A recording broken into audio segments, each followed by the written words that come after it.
So I want to go over a couple of flaws that we see with a traditional spineboard lift and how we're going to apply that into new technology. So there's a couple things. First things first, we got to get your body to do what it needs to do. So I want you to put a picture in your head.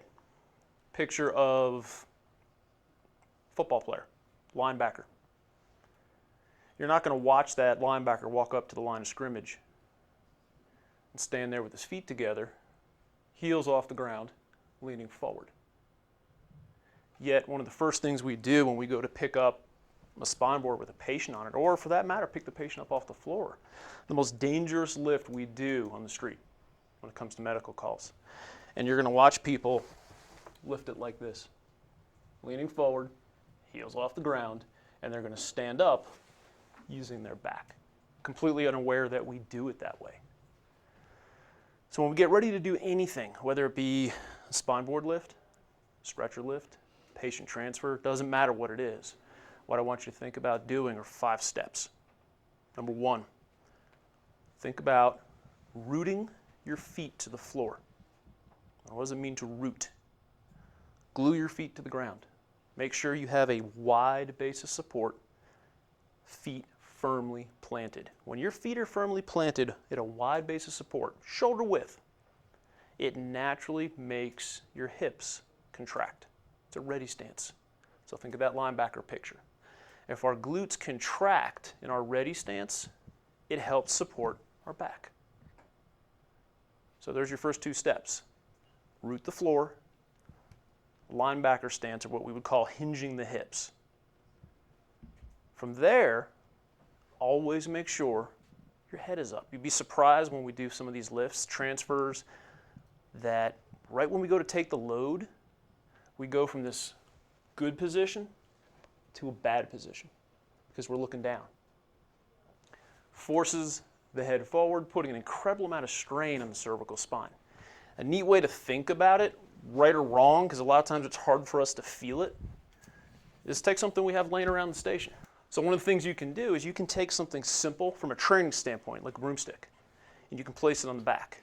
If I have a broomstick on my back, it forces me into neutral. If I can learn to go into a lift situation in this type of posture, where I can do these type of movements, what it does is it gives my body some feedback that I'm in the right position versus being in a wrong position. So it's a simple, simple tool. Making sense so far? Root the feet, hinge the hips, linebacker stance, head up, shoulders back. When in doubt, think about using that broomstick. So when it comes to spineboard lift, for a traditional board, what are our typical flaws? Well, first one, we tend to be too far back. So when we go to lift the board, it forces us away from the board. So when we go to stand up, what happens? You and your partner go to stand up, right?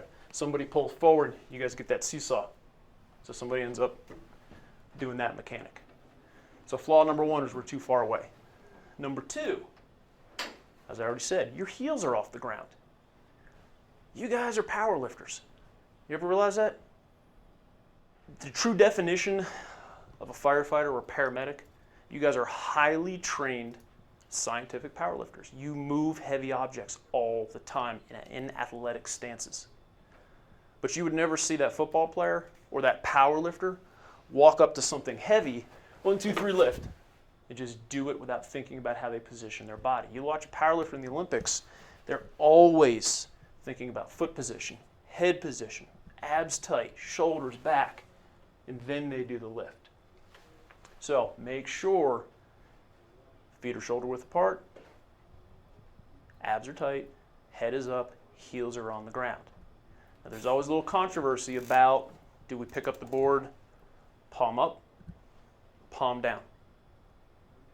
What's my better lift? Here, palm down, or here, palm up? What do you think? Palm up, right? Good answer. Power grip. What it does is it takes the shoulders from basically a negative position where we have excessive load on the shoulder joint and the spine, opens it up and allows me to use my bigger muscles for force. Pretty simple. So who wants to be the volunteer? Did I mention everybody has to go at least once? Come on, guys. Let's give it a try. I'm sorry? How many volunteers right now? Just two of you. Just two-man lift. So, go ahead and do a lift. 2, 3. Yeah. Okay, little seesaw at the top there.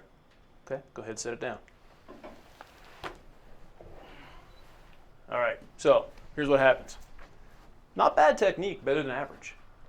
You did a common fault, completely unconscious. So I'm going to pick on you, hope you don't mind. Please do. Educational, Okay. totally educational.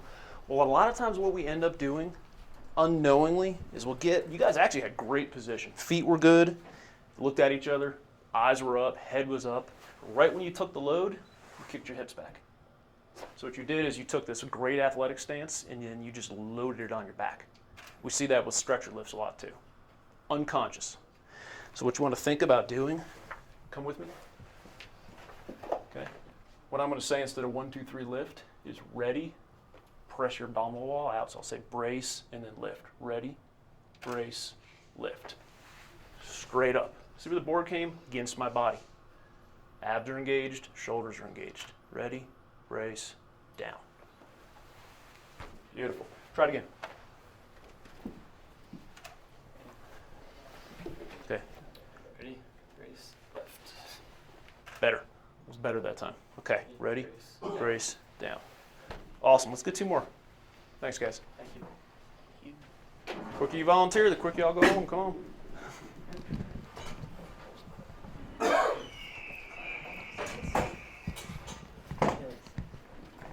Call it out for us? Yeah. Yeah, you're at the head. Call it out. Okay. Ready, brace, lift. Ready, brace, down. Good. Not bad. Notice the seesaw at the top? You're a little too far away. Okay. Now, here's the issue. Is there times you don't want to get that close to the patient? Oh, yeah. Absolutely. The problem is, your technique was good, but you were maybe that far back from where you should have been, and you Okay. felt the difference, didn't you? I did. He pulled you off base. So isn't it our responsibility to also look at our partners and make sure their lift position's right? Because if he's off, now you're at risk. Okay. Okay? So Yeah. you guys should be kind of policing each other a little bit. And the only difference, again, your technique was great. Good hip drive, head was up. Try it again, but especially at the head, you got to be a little bit closer because whoever's at the head, you've got the load. Yeah. So it's really you're driving this whole thing. You're lucky you don't have as much weight. I mean, you got feet to deal with, but you get the idea. So coming a little bit closer, what you should ideally be able to do is drop straight down. It's just going to hit your hands. You shouldn't have to lean forward at all. And then Okay. when you drive up off the ground, come straight up. Okay. Okay. Ready, brace, lift.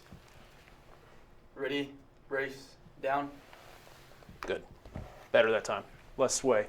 What I'll tell you, because you're new to this, Yeah. slow down. Okay. Hardest thing. It's not your emergency. Slow down. Sounds good. Because sometimes when you think before you move, everybody goes home happy. All right, let's get 2 more. Thanks, guys. So what's kind of cool is if think about it this way. In EMS in particular, we've got powered stretchers. We've got powered stair chairs. We went from, when I first came out on the street as a medic, we had 3 lead EKGs. 12 leads had just hit the street. Everybody said, they'll never last. They're unreliable. Now it's standard. We went from not being able to get IVs to IO guns. You got patient transport tarps. What's the one piece of equipment that's never, ever changed in EMS? Hint, hint. It's the thing we've been practicing with. Spineboard, right? Other than the occasional little change to it, nothing's really happened. And think about this. We've been talking about hand position and lift position. Y'all ever notice that the foot end of most of the boards is tapered real narrow? You notice that you really can't lift with a power grip and that narrow end? Whoever's got the feet, even though you have less weight, because they narrowed that base to get wedged in the cars so you can extricate patients out, But I have a real hard time. I have a very small surface area to lift from here. I don't have a lot of grip. So we actually change our mechanics just based on the way the board was designed. You guys ready to see where technology's gone? It's pretty cool. So hiding back here, I can't break anything, is what I think is probably one of the coolest pieces of technology in a while. So we have the next generation spineboard. So as most people have, as I've had the privilege of playing with this a little bit, what's the first thing you notice? No more head blocks. So you have a nice, comfy headbed. Nice wide board. Easy shape, get patients on and off. Patient comfort's higher. Both ends of the board are the same width. Okay, so a lot of those basic problems are solved. This board is rated to 1,000 pounds. So it takes a lot of load. But unlike this board, where the majority of boards on the market, it doesn't give it all. We term it as deflections. It has very, very little deflection. So it's stable. Some of us could argue it might even be firefighter proof. I don't know if I go that far, but it's close. But what's really, really cool is, don't we still have to pick it up from the floor? Well, if we have to, I've got nice wide base handles at both ends. However, now I don't have to pick it up from the floor anymore. My initial lift position, instead of being below the knees, which, by the way, #1 cause of career-ending back injury is a lift below the knees. Term the danger zone.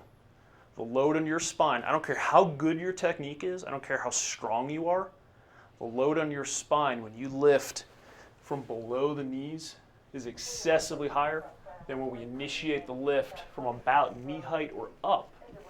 And the reason why is our glutes fire. Naturally, it's a better lift position. Our trunk angle's better. I'm not having to go down and forward.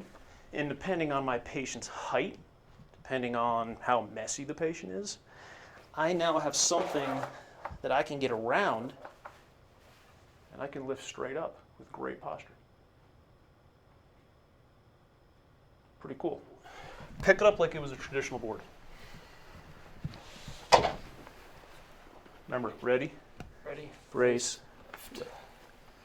Okay, feels about the same, right? Nice wide handles though. Mm-hmm. When you picked up that board, you were at the foot end last time too, right? Mm-hmm. So you're basically making your partner lift the heavy end all the time? Yeah. Nice. A lot easier in your hands though, right? Okay, go ahead and set it down. Brace down. Okay, now the handles, they just pull straight out. Okay, so go ahead and pull the handles out. Make sure, before you lift it, what I want you to make sure of, we never lift with our biceps. So you're going the exact same position. Hips, head, shoulders, ready, brace, lift. Your hips are doing the drive. So when you come up, that board should basically feel just like you had held it against your body, but what's going to be against your body is the handles. Okay? So step in just a little bit. There you go. Ready? Ready? Brace, lift. How easy was that? It's good. Simple? Yeah, leverage. Okay. Now notice how you're forward a little bit. Bring your sternum up. That's better. Okay, because you don't want to put any forward load on the spine. So same thing. Ready? Brace, down. Good. Okay. Let's retract in. The other thing that we realize with this, how often are we having to have a patient on here that's their feet are way off the edge of the board? Frequently, right? Yeah. So what's actually kind of cool is this guy's feet are out here. All we have to do is pull the handle out, come around his feet, and now you guys aren't having to lift with the feet in your face anymore. Yeah, you want to do regular lift first? Just feel the difference? Regular? It doesn't matter. Okay. If you guys want to play with the handles. Okay, power grip, palms up. Ready, brace, lift. Okay. Ready, brace, down. Good. All right, now pull the handles. Same idea. Remember, finish it with your hips, not your back. So it's going to be a hip drive. Ready, brace, lift. Ready, brace, down. What do you think? A lot less effort? Yeah. A lot less effort. Cool part is, you know, a lot of times when we're doing this lift, stretcher's pretty close, right? The only thing you guys are gonna have to change procedurally is you'll have to have the stretcher down a little bit lower. Obviously, we're used to picking up traditional spine board, and we've got the stretcher about this height, so we don't have to put it back all the way down. Because of the straps, we've got to have that stretcher usually down at its level or ground position, so that all we have to do is easily pivot over. That's probably the only procedural thing you guys have to change. Who else wants to play with it? Sure. Ready, brace, lift. Ready, brace, down. There you go. All right, ready, brace, lift. Ready, brace, down. Good. Yeah, nice. What do you think? Nice. A lot less strain? Oh yeah. A lot less strain. Seriously, I want all you guys to come up here and try this. This is pretty cool.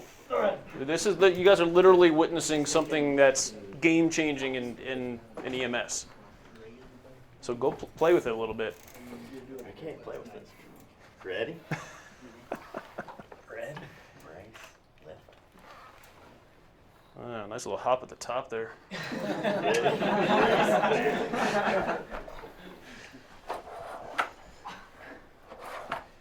All right, think before you move.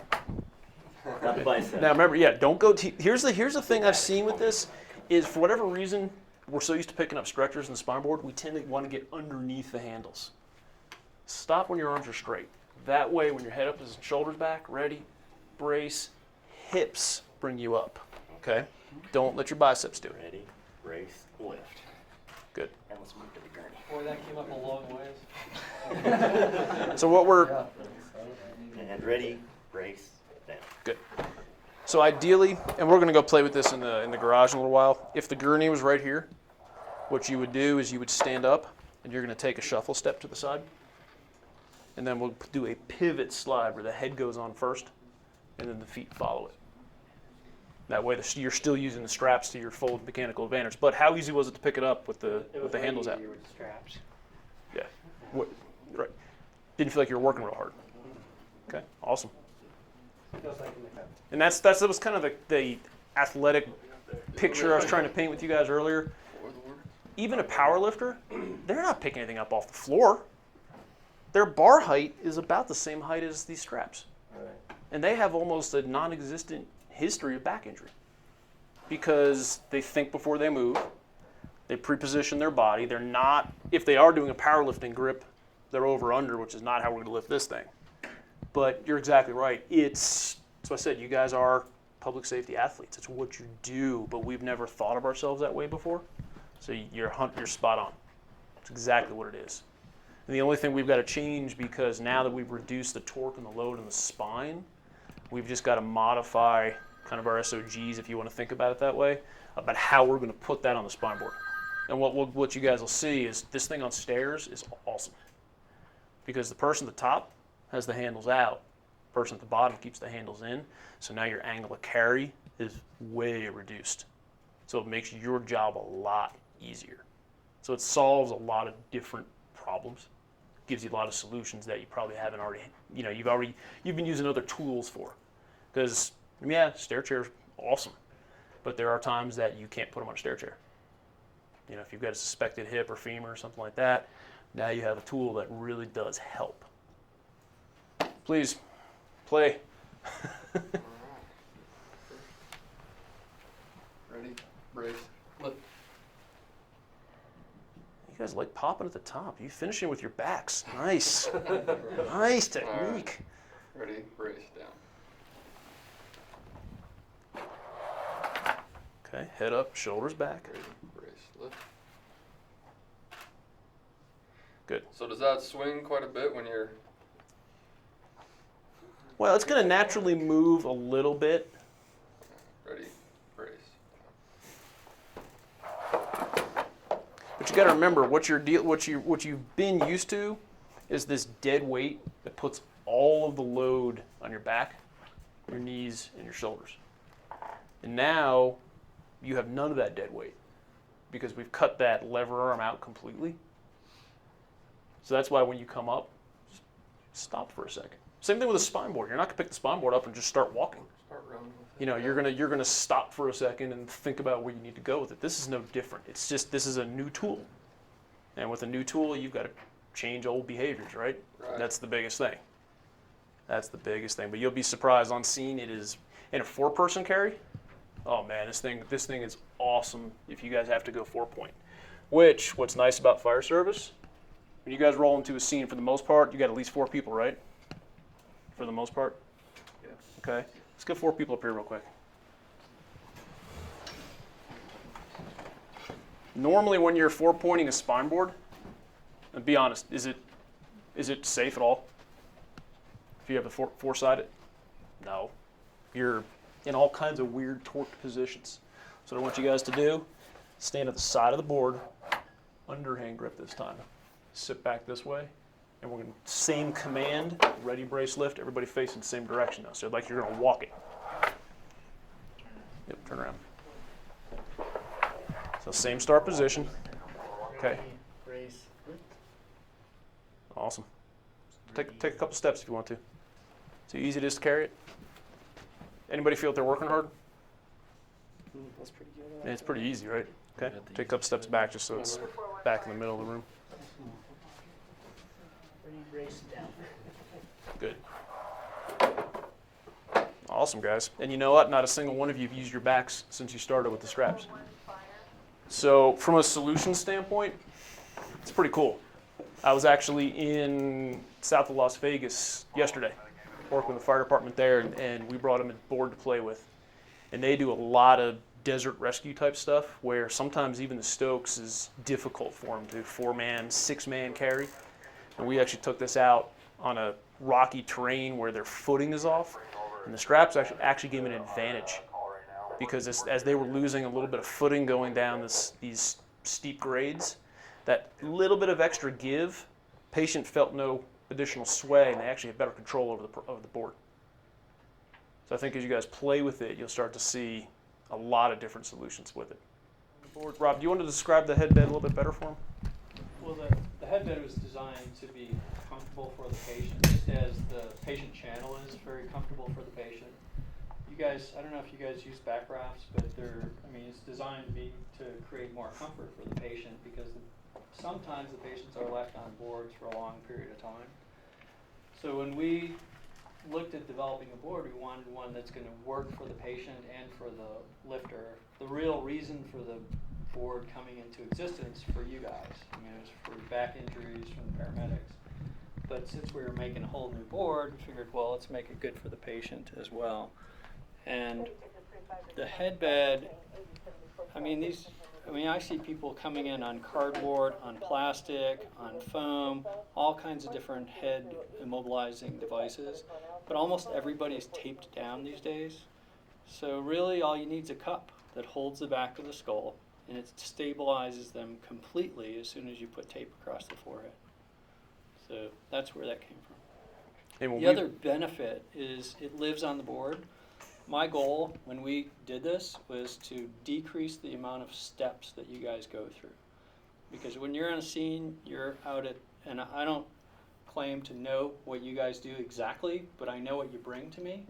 And I know that somehow you got them out of a car, on the ground, on a board, and you have to go through all these steps, including unwinding all these spider straps and putting headbeds on, putting a collar on the patient. And if we could at least eliminate 1 or 2 of those steps, I think we would accomplish something that would be helpful for you when you're in a rush situation. So the headbed just lives on the board. The strapping system, if you would ever want to use it, lives on the board. It's designed so you can strap left or right and unstrap left or right. So it's just easy. You don't have to mess around with any straps when you get to the scene. You don't have to mess around with a headbed. It's just there. And it's disposable. You just click it off and put a new one on. And what's nice for you guys too is you think about it, if you're not having to put head blocks or tower rolls, when you do have a trauma patient and you're doing your secondary in the back of the truck, if you have time for that, now you're not having to potentially untape them to look at ears, reassess C-spine, because it's all there. And it is it's surprising. I mean, this sounds quirky, but I had this board at another class I was teaching a couple weeks ago. I had a medic lay on the board, and he started to fall asleep. Because it is actually a comfortable spine board, if that could be such a thing. Fortunately, none of you, at least those of you that volunteered, none of you actually did what I expected you to do. So good, your calves aren't that tight, or you actually listened to what I had to say, you did it right. But the average person, when they lift, and you know who you are in this room, you're probably sitting in the back of the room. I keep picking on the veterans, but what we tend to see, like I talked about, is you're buying the lift with your toes off the ground. And when you do that, all your power generation goes from my hips like an athlete to knees and spine. So this system, with the way the straps extend out of the board, has actually engineered your underlying biomechanical issues out of the equation. So instead of lifting here because I have poor mechanics, or you'll see a lot of medics when they go to lift, they're very inflexible, so they kind of rotate into the board. This allows us just to lift straight up using my back, or using my glutes, not using my knees. And to that point, second most common injury are the knees. And we'll see that from calf tightness, lack of mobility in the ankle, tightness in the glutes, tightness in the hip flexors. So you had the tight calf, right? When we're done, I'll show you how important that is to keep that mobilized. Unfortunately, you're the only person that showed me a faulty mechanic that I could pick out that easily. But like I said, there's a couple of you in here I know are going to have trouble lifting this with their heels down. But that's taken that, we sort of engineered that out. So we're protecting you from you with this type of product. Yeah, I mean, the way to think about it, guys, is with something like this, I mean, this is a life-saving tool for your life. You got to think of it that way. You're not going to leave your monitor at the hospital. You're not going to leave your oxygen tank at the hospital. Why would you leave this at the hospital? Because they may be on there for hours. Oh, I know. I've been there. But I mean, You asked why. Well, I know. But you're right. But Where you guys deliver, you generally are not, because we've moved to slickers immediately. yeah, most hospitals, most departments we've talked about, the number one concern is that another service is going to borrow the board and not return it. Rob, correct me if I'm wrong here, but most hospitals now, they're, assuming they're not crazy busy, are triaging and getting patients off the boards as quick as they can. That's the current procedure. I mean, we try to get people off as soon as possible, and at IMC we get them off right away. I mean, as soon as they come in, they get off. They're taken off the backboard and put onto a slicker. But there are little hospitals out there, certainly, that the patients still stay on the board because they don't have slickers, or they don't have trauma teams, and they don't have the knowledge to take them off immediately, or the comfort to do that. So it happens. But even at 1249, if you spend that and save a back injury. Well, and that's you're kind saving of my money take on it. Is I go around the country and I literally teach people how not to get hurt, doing the things that we were taught to do that hurt us. You look at that price. I mean, you really can't average a back injury, but if an average back injury from an insurance pool, you're looking at minimum somewhere around $15,000 to around $50,000 for an average back injury. Ones that keep you guys out of work even longer, you're looking sometimes six figures. Yeah, if there's a knife involved, Right. you're in the six figures. Then you figure, and then here's the thing I always kind of smack home with people. You don't have to admit this, but I know there's a number of you here that have had back injuries. That first day back at work, that very first call you run, what's the number one thing in your mind? Fear of getting hurt again. Clinically, when I was in the physical therapy clinic, the first 10 years of my career, we refer to that as pain fear or pain focus. So you go out on that call and you're afraid because this is the most dangerous lift you're going to do. you don't have to worry about that anymore. So you think about that trickle-down effect, fear of re-injury. If I'm afraid of getting hurt, now I'm not going to use the same mechanics I should be using, so I'm not going to put my partner at risk. And as you guys know, you have a couple folks out on injury, what's it do to the rest of the department? Trickle-down effect is pretty significant, isn't it? So reducing one injury is huge, especially in smaller departments that don't have the additional manpower. So yeah, from a cost standpoint, I think it's cheap, because there's a lot of technology in that. All right, guys, well listen, come up and play a little bit. Come up and troubleshoot it, play with it, do whatever you want to do. I'm kind of done with my spiel.